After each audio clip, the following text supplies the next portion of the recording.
បាទសួស្តីពុកម៉ែបងប្អូនតាលោកយាយប្រុសស្រីទាំងអស់វិលវិញឲ្យតម្រុយឆ្នោតយូន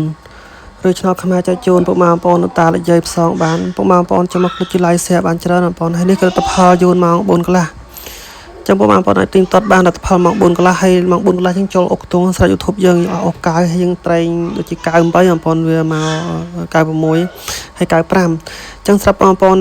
ចាក់ម៉ោង 4 អាចទីមទាត់បានលទ្ធផលហើយនេះគឺម៉ោង 6 កន្លះចឹងអ្នកដែលយកលេខឆ្នោតអាចឆាន Facebook Page ឬ Telegram ឬ Call មកបងប្អូនលេខយើងជូនស្គុនទៅហើយនេះគឺលទ្ធផលម៉ោង 6 កន្លះចឹងបងប្អូនអាចទីមទាត់បាន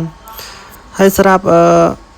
Page ដែលចង់ឆាតតងយកលេខ Page ហ្នឹងបងប្អូនមានលេខទូរស័ព្ទនៅពីក្រោម profile 097 473 478តតងឆាតមកបងប្អូនលេខខ្មែរយើងមានគ្រប់ម៉ោងលេខជូនស្គុនទៅចឹងលេខច្បាស់ត្រង់មានគ្រប់ម៉ោងយកខ្មែរថ្ងៃហ្នឹងចូលច្រើនបងប្អូនខ្មែរម៉ោងដូចជាម៉ោង 1 ក៏ចូលម៉ោង 3 ក៏ចូលដូចជាម៉ោង 6 ម៉ោង 10 ម៉ោង 10 ព្រឹកក៏ចូលបងប្អូនខ្មែរហើយយូនក៏ចូលបងប្អូនហើយស្រាប់តម្រុយ YouTube យើងអស់ចិត្តហើយអស់កៅស្រាប់ម៉ោង 4 6ដូចជាមកកៅម៉ោង 4 កន្លះបងប្អូនម៉ោងចូលអស់កៅ 2000 ហើយវាភ័យឲ្យបានចូលស្រាប់ម៉ោង 4 6ស្រាប់លេខយើងតែម៉ោងផ្សេងៗមិនចូលបងប្អូនចូលខ្មែរចូលយូនអីផ្សេងម៉ោងយូនវាច្រើនបងប្អូនចឹងអាចជ្រាបផ្សងបាន